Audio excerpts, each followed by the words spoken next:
Hi, I must apologize to you all for being late. I was driving here at 90 miles an hour. I couldn't find a parking place, and with all the experiences you've been through this morning also.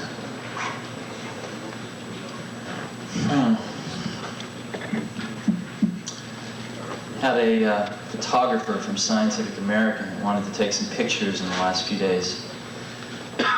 So we went over to a school. We thought they decided they wanted to take some pictures of someone from Apple in an educational setting using some computers, and we wandered over. It turns out there's a little booklet that is put out in Cupertino, and there's about 20 different schools with Apples, and we picked one out that had 6 Apple computers and wandered over there one afternoon. And this happened to be the afternoon that the 4th and 5th graders were going to be there. Once a week, 4th and 5th graders from this one school in a sort of an advanced learning program come over and use the Apple computers. And I had the most delightful conversation with some 4- and 5-year-olds. They probably know as much about the computer as I do, maybe more. And they're totally fluent in it, and they're very much at home in it, and they beat me in most of the games in it. And it was really quite an experience, because we always talk about all these things happening sort of at the intellectual, verbal level, but actually got a chance to see 20 students interacting with these computers on a one-on-one basis. And I couldn't help remembering my own school days when none of these things existed and we just get into trouble all the time. 11:30 at night, last night, a friend of mine, Bob Medcap, calls me up, and he's got 3 German friends visiting from Germany, and they want to buy 20 to 30 apples a month for some god-awful, who knows what reason. And they want them in Germany, and they want to talk about buying them at 11:30 at night. You know, a guy in Nebraska is using an Apple computer to calculate soil samples to know what kind of fertilizer to put in the ground. It's an endless array of things that people are doing with this. What's your mic called? Oh, excuse me. The other one. The other one. Tier Right.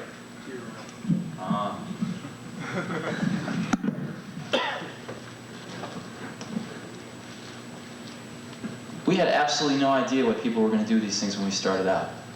Matter of fact, the 2 people it was designed for was Woz and myself, because we couldn't afford to buy a computer kit on the market.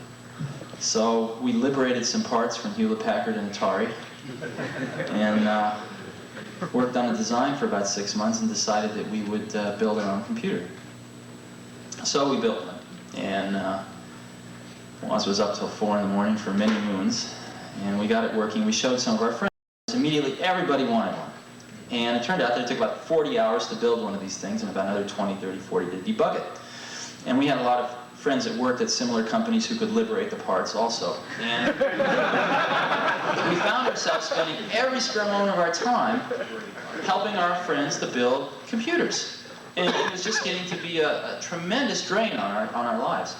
So we got the idea one day that we could make a printed circuit board without the parts in it, and sell these blank printed circuit boards to our friends, and probably cut the assembly and debug time down to, 5, 10 hours. So Woz sold his HP 6 calculator, and I sold my van, and we got $1,300 together, and we paid our friend of ours, who was this PC board layout person, $1,300 to do us a layout, and decided we'd sell printed circuit boards at twice what it cost to build them, and hopefully recoup our calculator and transportation at some later date. So that's what we did, and I was out trying to peddle PC boards one day and walked into a byte shop, the first byte shop in Mountain View, and Paul Terrell, the then owner of the byte shop, said he would like to take 50 of these computers. And I saw dollar signs in front of my eyes. But he had one catch, which was that he wanted them fully assembled and tested, ready to go, which is a new twist. So we spent the next 5 days on the phone to distributors and convinced the electronics parts distributors around here to give us about $10,000 worth of parts on thin air, just on enthusiasm. So we got the parts, and we built 100 computers, and we sold 50 of them for cash, and in 29 days paid off the distributors. And that's how we got started. So we had 50 computers left over. Well, that meant we had to sell them. So then we started worrying about marketing, worrying about distribution, got on the phone to the other computer stores around the country. And gradually the whole thing began to build momentum. And at that point in time, we had some feeling that we were onto something. But the feeling is so different than the experience of actually seeing it happen right now. It's entirely different. And sometimes a lot of people ask, well, did you know it was going to mushroom into this phenomenon. And you could say, yeah, you know, we planned it out, we had lead on a piece of paper. But it's different than the experience of seeing 500 people working at Apple Computer. It's very different than the experience of seeing a 5-year-old kid who really understands what the tool that he's got in front of him. And the best analogy I've ever heard is Scientific American, I think it was, did a study in the early 70s on the efficiency of locomotion. And what they did was for all different species of things on the planet, birds and cats and dogs and fish and man and goats and stuff, they measured how much energy does it take for a goat to get from here to there, right? Kilocalories per kilometer or something, I don't know what they measured it in. And they ranked them, they published a list, and the condor won. The condor took the least amount of energy to get from here to there. And man didn't do so well, came in with a rather unimpressive showing about a third of the way down the list. But fortunately, someone at Scientific American was insightful enough to test man with a bicycle. And man with a bicycle won, twice as good as the condor, all the way off the list. And what it showed was that man as a tool maker has the ability to make a tool to amplify an inherent ability that he has. And that's exactly what we're doing here. It's exactly what we're doing here. We're not making bicycles to be ridden between Palo Alto and San Francisco. Okay, we're making bicycles. And yes, certain bicycles have certain generic attributes, like in general 10 speeds are better to ride in mountains than 1 speeds and other things like that. But in general, what we're doing is we're building tools that amplify a human ability. Just like you could say that the Industrial Revolution was basically an amplification of a human ability, sweat, right? We amplified sweat, fractional horsepower motors, et cetera, et cetera. What we're working towards now is the ability to amplify another human ability. And we're just starting to get glimmerings of where it's going to go. As an example, how many of you use VisiCalc?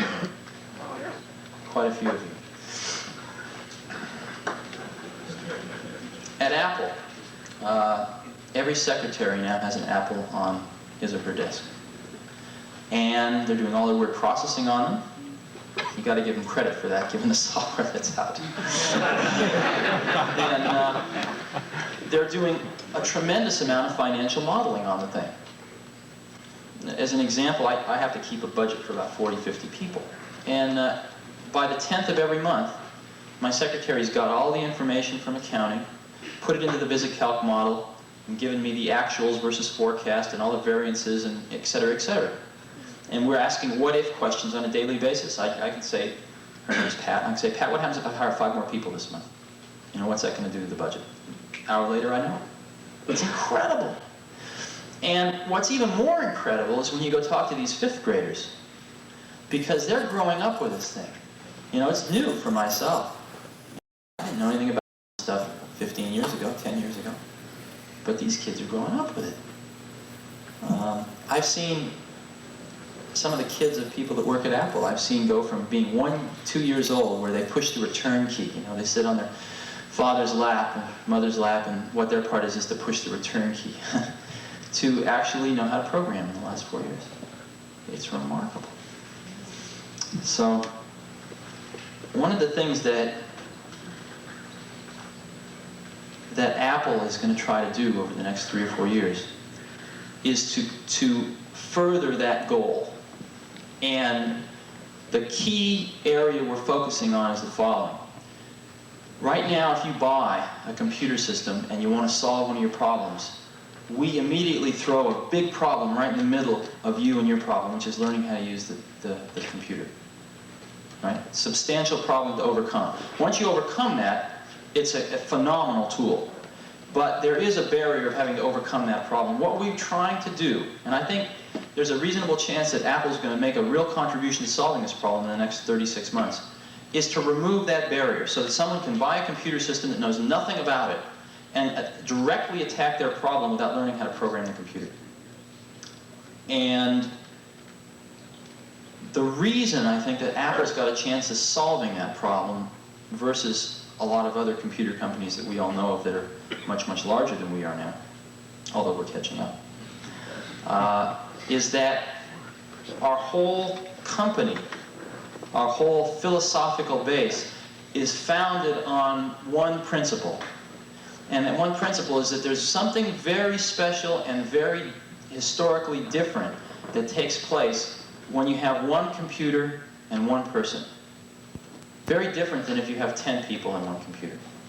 And let's look at some of the things that our industry has, or our segment of the computer industry has contributed to the computer industry because of that underlying philosophical concept. In general, we were in retail distribution channels 3-4 years before the rest of the computer industry is now waking up to that fact. Why? Because to serve that one-on-one relationship, it was necessary to distribute the products that way. It was necessary to have products priced so that a person one-on-one could afford the computer system, and therefore it was necessary to distribute them through a relatively lower cost distribution channel rather than a direct sales force. Interactive software, interactive video, a computer system that can be sold for a few $1,000s that can actually do some animation, that actually has the video that's so tightly coupled to the rest of the computer that you can do real-time. We've got a DEC 1170 at Apple where the terminals communicate with the 1170 at 9600 bits per second. That can't do anything like VisiCalc can. Okay? This is a $300,000 computer system. And yet my secretary keeps the budgets on an Apple. It's far superior. So, and again, that comes from that one-on-one interaction. And that perspective is what gives us the feeling that we have an opportunity to really contribute to solving that problem. And that's where Apple's going. Now, we're very fortunate because the timing seems to be falling into place. In other words, as we move into the 80s, the amount of computational power, the amount of raw horsepower we can get into a small box for a reasonable price is staggering. Even in the last 3 years, since 4 years since we started, it's increased a few orders of magnitude. And one of the things that people always ask me is, what we've got right now is just fine. VisiCalc runs fast enough. Some of the database stuff runs fast enough. What are we going to do with this extra awesome power? And the answer to that is that we're going to put it into into solving that problem again. In other words, we're going to start chewing up power specifically to help that one-on-one interaction go smoother. And specifically not to actually do the number crunching and the database management and the word processing or whatever. We're actually going to start applying a lot of that power specifically to help us remove that barrier. And so, assuming that we don't get into World War III, and assuming that we're able to continue to recruit outstanding people, it looks like the timing's just right for that to occur. So hopefully, when we have our International Apple Corps meeting, the third, fourth one from now, we'll all be able to talk about how we've solved that problem, because I really think it's going to happen.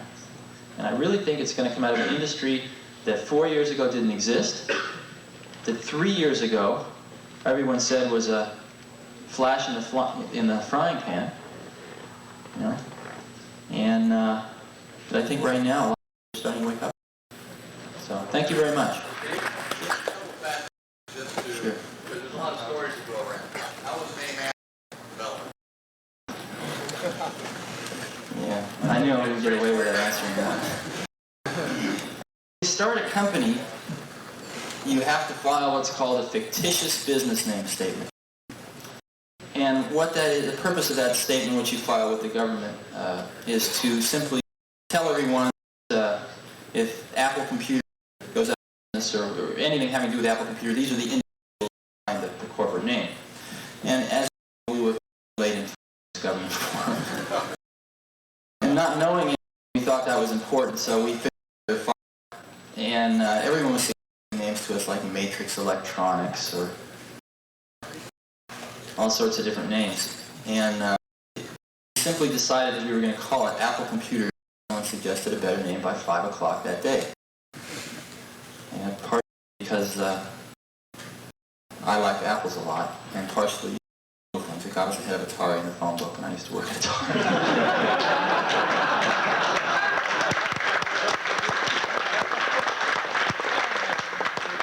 But we re-examined it on a regular basis, and we found that the juxtaposition of something that seemed to epitomize what we were going after, which was the simplicity and yet very refined sophistication.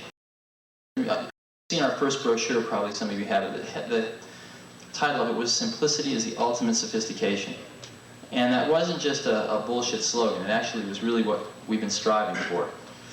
And the apple seemed to symbolize that. So I think we're going to stick with it. Yeah. Yeah, getting back to what you're talking about your goals, about eliminating this barrier, of this obstacle, the computer there.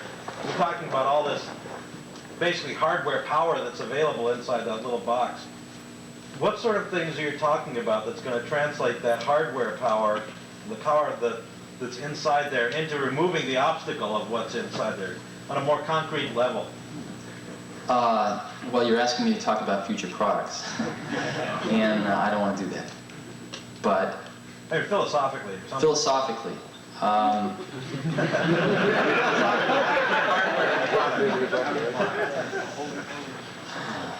first of all, we've done an awful lot. You know, when we first started out, we didn't know how to spell the word software. And gradually we've learned.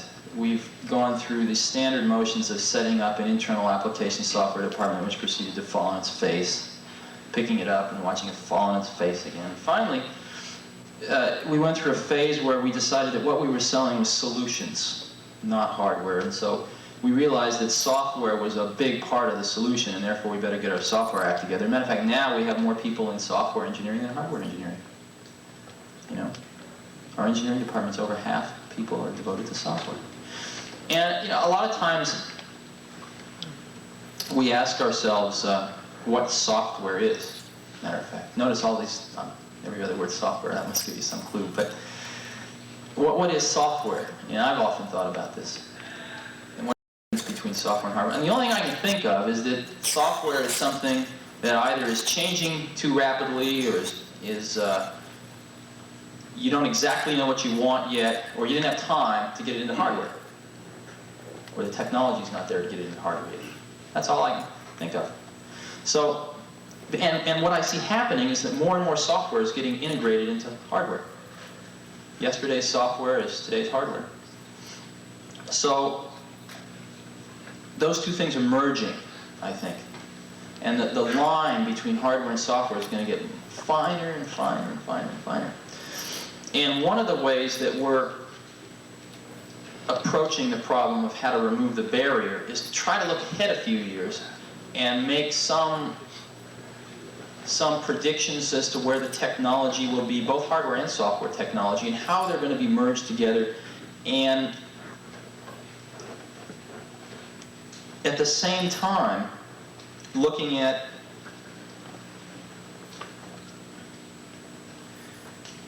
very carefully looking at the kinds of high-level tools that our customers are going to need, and trying to make those two point at the same target.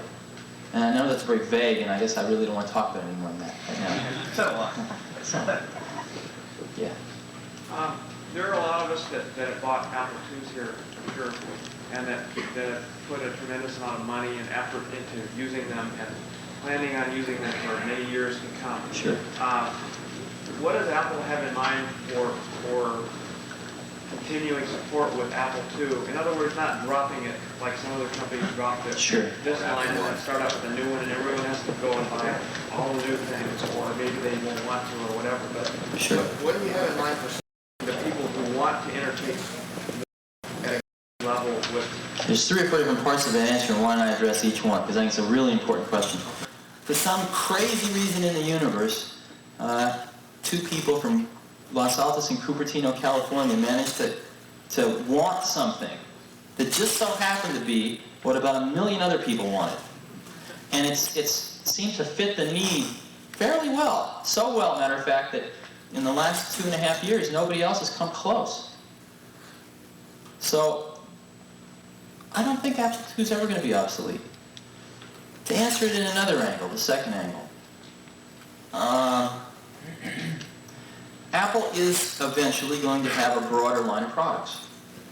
Simply because, let's look at automobiles. Compare a Volkswagen Rabbit and a dump truck and a Mercedes-Benz, let's say. They all have transmissions, they all have engines, four wheels, seats. And they basically all perform the same basic function of transportation. What's the difference? There's a difference in emphasis. There's a difference in emphasis. And I think that that's what we're going to look at doing is potentially broadening the product line with computers with a different emphasis, slightly different emphasis than an Apple II. And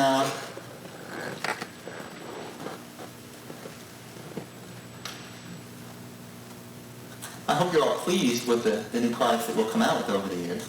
But I don't think that many of you are going to actually feel like giving up your Apple IIs. I don't see that happening. One other thing, I heard a comment up here as you were asking your question. Somebody said, like Apple I, right? And Apple I was an instance where we did obsolete our product. We absolutely did obsolete the product. And what we did was we decided that we were going to take care of the people who bought Apple I's. And the people that contacted us and said, listen, I'd really like to have an Apple II, we worked out an arrangement that I think everyone was very happy with. So we did take care of those people. And I don't think we'll ever be in a situation like that again of obsoleting the product. But you're right, you can't afford it. About 500 people now. And Apple will do this year is probably somewhere between $150 and $200 million worth of sales. And if you actually divide the sales number by the people, you'll find that we probably have the highest sales dollars per employee that anybody's ever heard of. And the reason is because we've got the most incredible collection of people on the planet, at least the most incredible collection I've ever seen, or most of the other people have ever seen.